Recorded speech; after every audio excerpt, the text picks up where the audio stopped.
Bienvenue dans Film et Série Recap. Nous allons aujourd'hui voir un film d'animation de 1993, nommé Gun. J'espère que vous apprécierez. Le film commence dans un futur apocalyptique.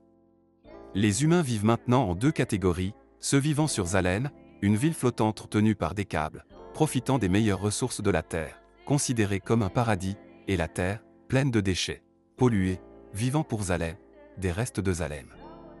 Dans l'une de ces immenses décharges, un homme, Ido, trouve une tête de jeune fille, et est pris d'une grande joie. Rien de morbide, c'est une cyborg, une humaine modifiée par des compositions robotiques. Elle est encore en vie, et il la ramène à son atelier. Elle est d'une technologie très avancée, mais malheureusement n'a aucun souvenir. Il répare la jeune fille, lui donne un corps, et un nom. C'est notre protagoniste, Gali. La jeune fille habite désormais chez Ido, un cybernéticien généreux et respecté dans la ville. Les cybernéticiens sont un mélange de médecine et de robotique. Il répare souvent ses patients gratuitement et elle le considère comme son père. Dans ce monde difficile et dangereux où la médecine traditionnelle a disparu, la cybernétique est devenue la norme pour la plupart de la population terrestre. Ido met en garde la jeune fille contre les voleurs d'organes qui sont courants, en particulier pour les vertèbres qui sont difficiles à remplacer. Plus tard dans la nuit, une prostituée se fait sauvagement assassiner dans la rue par un assaillant inconnu, mais tard cette nuit-là, Ido rentre, sans se faire entendre. Le lendemain, la jeune fille remarque qu'il est blessé, mais il lui donne une excuse improbable. Elle sait qu'il lui cache quelque chose. Elle éprouve une forte attirance envers Hugo, un jeune adolescent mécanicien de son âge. Il l'emmène dans un endroit secret avec une vue imprenable sur la cité, et lui raconte l'histoire de la Terre et de Zalen, sachant qu'elle a perdu la mémoire. Le rêve de Hugo est de pouvoir se procurer un billet pour Zalen, aveuglé de l'admiration que la jeune fille éprouve pour lui. Son frère avait également ce même rêve et avait même fabriqué une montgolfière pour y accéder, mais elle a été détruite par les autorités, car l'accès à Zalen est interdit aux habitants de la surface. Hugo travaille dur et économise dans l'espoir de pouvoir y entrer légalement. Il arbore aussi une immense cicatrice tout le long du poignet droit. De l'autre côté de la ville, Ido retrouve Shiren, une autre cybernéticienne. On découvre qu'ils sont tous deux originaires de Zalen, mais alors qu'Ido s'est adapté à la vie à la surface, Shiren ne la supporte plus. Ils étaient les meilleurs dans leur domaine à Zalen, et ont accepté une mission d'utiliser leurs talents sur Terre. Shiren est désespérée et lasse de sa vie actuelle et souhaite y retourner. Ido tente de la réconforter, et la met en garde que le consortium, la haute autorité de Zalem qui les a envoyés, ne permettra jamais cela. Pourtant, elle est convaincue d'avoir trouvé quelqu'un capable de les ramener à Zalem et veut qu'Ido l'accompagne, mais il refuse. La nuit tombée, Ido ressort discrètement, et Gali le suit. Dans une ruelle sombre, une femme marche seule et sans qu'elle ait suivi. Elle s'enfuit, mais est stoppée par deux cyborgs, dont l'un est immense et caché sous une cape. Ido intervient et permet à la jeune fille de s'échapper saine et sauve. Ido n'est pas l'un des voleurs de vertèbres, bien au contraire, en secret, c'est un chasseur de primes. Cependant, il est vaincu lors de l'affrontement. C'est alors que Gali intervient, et avec une force et une technique venue de nulle part, décapite d'un coup de poing l'un des agresseurs. Le plus grand des agresseurs enlève sa cape, dévoilant un cyborg dont le seul élément humain restant est le visage. Ido tente de gagner du temps pour permettre à Gali de s'échapper, mais celle-ci avance calmement vers l'adversaire et envoie le cyborg géant dans une colline en deux coups. Gali semble être en transe, et Ido suppose que sa mémoire antérieure était programmée pour le combat. Plus tard, Ido et Gali récupèrent la récompense, mais découvrent que les deux individus n'étaient pas les voleurs de vertèbres recherchés par tous, mais des suceurs de cervelle, une drogue dans le futur. Dans le bidonville qu'est devenu la Terre, la justice et la police ont disparu, et leur rôle a été donné aux chasseurs de primes. Gali demande à Ido de devenir elle aussi chasseur de primes, mais il refuse. Il l'a réparée, elle qui n'était plus qu'une tête quand il l'a trouvée, et souhaite lui offrir une bonne vie, pas une tachée de sang. Mais celle-ci s'est sentie vivante quand elle a combattu, et part en courant devant sa décision. Dans un luxueux appartement, Shiren vient de faire l'amour avec l'homme qui promet de pouvoir garantir le passage à Zalen, Vector. En plus de se donner à lui, elle utilise ses connaissances en cybernétique pour son arène de gladiateurs, les rendant plus assassins. Ce soir-là, le cyborg battu par Gali lui demande de l'aide. Il s'appelle Grushika et a été un gladiateur, mais il a perdu son nom et sa réputation en raison de son addiction. Il raconte alors son histoire, qui inclut sa rencontre avec Ido et une cyborg meurtrière. Les dommages infligés à Grouchika sont considérables, et elle suppose qu'Ido cherche à rivaliser avec une création supérieure à la sienne, réduisant ainsi ses chances de retour à Zalem. Elle accepte alors de transformer le cyborg en une véritable machine de guerre. Le jour suivant, Ido réfléchit à la demande de Gali. Il se rend compte que ses rêves et ceux de sa fille diffèrent et finit par accepter de la laisser devenir chasseuse de primes. Plus tard, elle subit une opération pour tatouer son cerveau, officialisant son nouveau statut. Elle exprime sa gratitude envers un Ido fier. Le soir venu, Ido emmène Gali au bar des chasseurs de primes pour lui faire découvrir leur monde. Cependant, leur arrivée est brutalement interrompue par Grouchika qui cherche à se venger.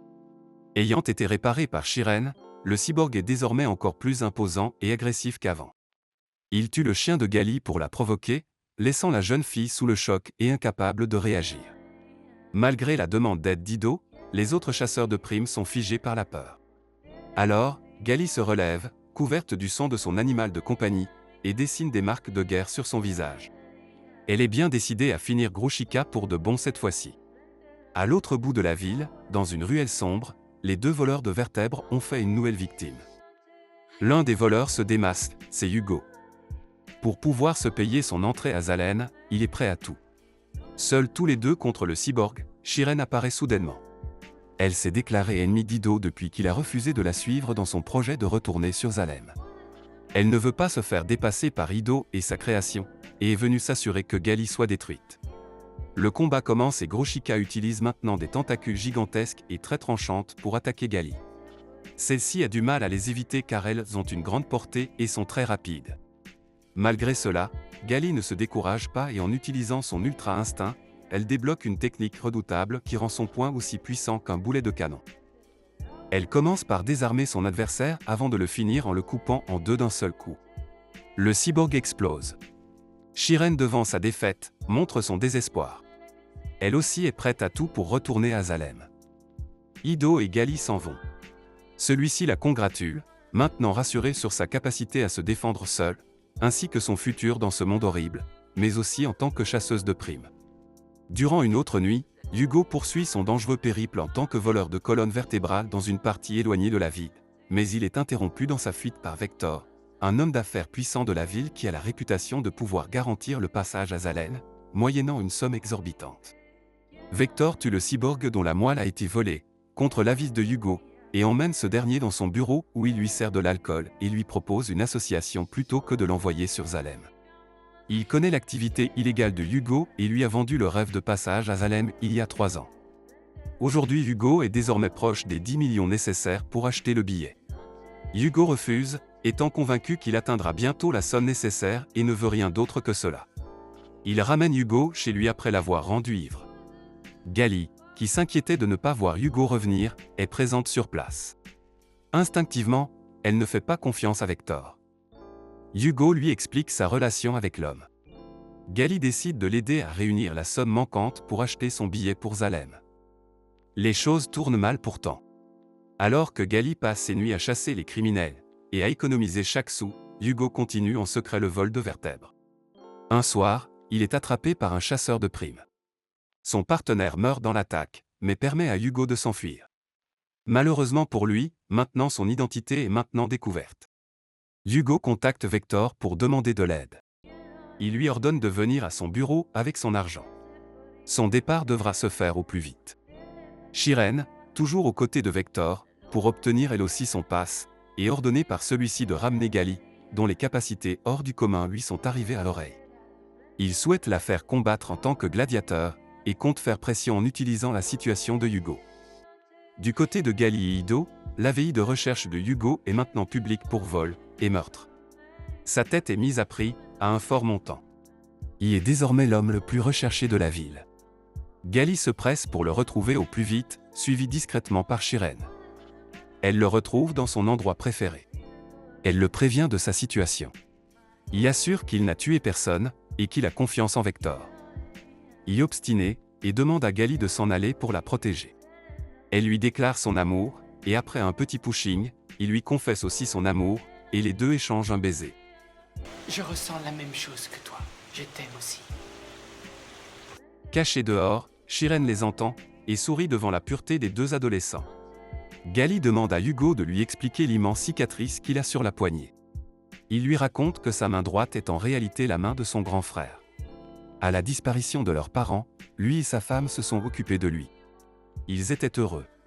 Son frère était ingénieur, et le rêve de Zalem était le sien. Il a créé en secret un ballon pour atteindre la cité, malgré que ce type d'engin soit interdit. Le jour des 10 ans de Hugo, un chasseur de primes est venu. Sa femme l'avait dénoncé pour la récompense. Le chasseur de primes, un cyborg samouraï, a détruit le ballon et a tué son frère, le coupant en morceaux dont Hugo s'est emparé de la main. Il se les ensuite transplantés, voulant accomplir son rêve et enfin redevenir heureux, à Zalem. Gali ressent de la compassion pour Hugo et peut comprendre son histoire, mais elle peut aussi s'identifier à l'expérience de sa belle-sœur, qui aimait quelqu'un qui avait les yeux rivés sur son rêve, oubliant tout le reste. Cette jalousie malsaine a créé une distance, puis une haine entre eux.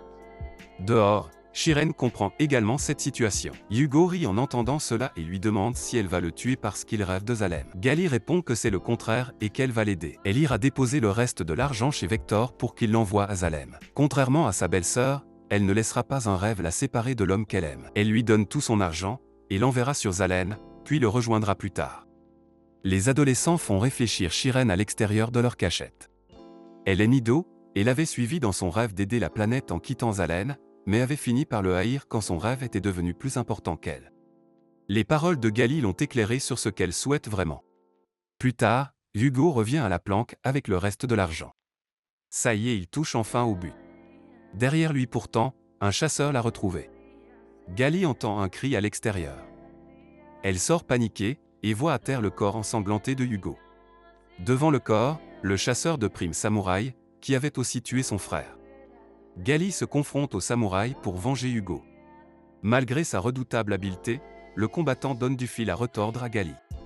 Cependant, elle utilise son corps pour accumuler de l'électricité dans le sabre du samouraï, ce qui le rend vulnérable à la foudre.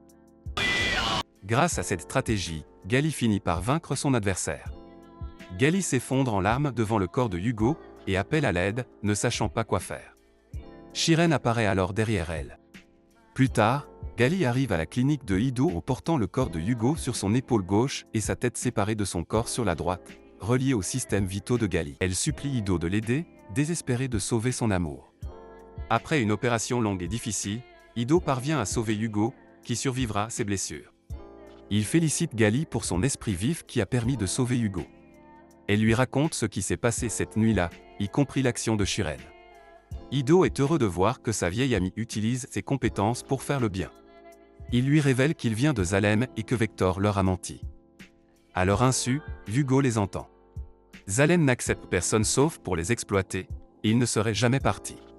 À ces mots, Hugo se réveille et s'enfuit.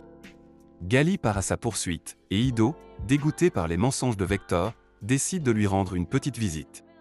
Pendant ce temps, dans le bureau de Vector, Shiren fait son rapport. Elle ment à Vector lui disant que Hugo est mort, et que Gali a disparu, avec tout l'argent. Elle lui annonce aussi l'arrêt de leur association. La cybernéticienne ne voulant plus travailler pour lui, pour ses gladiateurs, ou pour rentrer à Zalem. Avant de partir, Vector lui annonce qu'elle a finalement son billet pour Zalem. Plus tard, Ido force l'arrêt de son bureau et passe Vector à tabac pour tous ses mensonges, mais ce dernier ne montre aucun remords.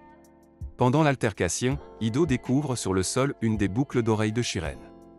Lorsqu'il oblige Vector à lui dire où elle se trouve, ce dernier pointe une pyramide de draps. En dessous se trouvent des bocaux contenant des organes humains, ceux de Shiren. C'est ainsi que Vector envoie les gens sur Zalem. Après avoir découvert l'horrible vérité sur Vector, Ido est attaqué par l'un de ses gladiateurs. Cependant, avec l'aide de sa massue robotisée, il parvient à le vaincre et l'un des membres du gladiateur traverse Vector, le tuant sur le coup. Gali continue sa recherche de Hugo quand elle entend une alerte signalant la présence d'une personne sur les câbles reliant Zalem. C'est Hugo, et on voit désormais son nouveau corps. Il n'a maintenant plus que la tête humaine, son corps étant totalement cybernétique. Il marche avec un air délirant vers Zalem qu'il voulait tant atteindre, grâce à la force de son nouveau corps robotique. Cependant, les câbles de Zalem sont protégés contre toute intrusion grâce à d'immenses hélices qui les parcourent tout le long. Une première fonce sur Hugo qui essaie de l'éviter, mais malheureusement, il est touché. Gali se précipite au péril de sa vie, rattraper Hugo dont les 2 pieds ont été endommagés par les protections, maintenant rampant le long du câble. Il est proche. Elle le rattrape, ils sont tous les deux à des kilomètres dans le ciel. Elle lui demande de descendre, mais lui explique quelle serait la vie à Salem. Gali implore Hugo de descendre, mais ce dernier est persuadé que sa vie ne peut être qu'à Salem. Elle lui explique que ce qu'il recherche n'est pas Salem, mais un mode de vie différent, et qu'ils peuvent l'atteindre ensemble. On pourrait être heureux ensemble. C'est un rêve facile à réaliser. Il est d'accord, et souhaite descendre pour rester avec elle, ce qui remplit la fille de joie. C'est alors qu'une des hélices descend à toute vitesse, et frappe Hugo. Gali parvient à le rattraper. Il est gravement endommagé. Il ne reste que le haut de son corps. Malgré tout, il semble heureux et confie à Gali qu'il a réalisé son rêve le jour où il l'a rencontré, sans même le savoir. J'ai atteint mon rêve le jour où je t'ai rencontré. Puis, son bras se détache et il tombe, le sourire aux lèvres, dans les nuages. Gali n'a plus la force que de le pleurer. Le film se termine avec Gali et Ido rendant hommage à Hugo en envoyant son bras, la seule chose qu'il reste de lui, dans les airs, vers Salem, à l'aide d'un ballon. Fin.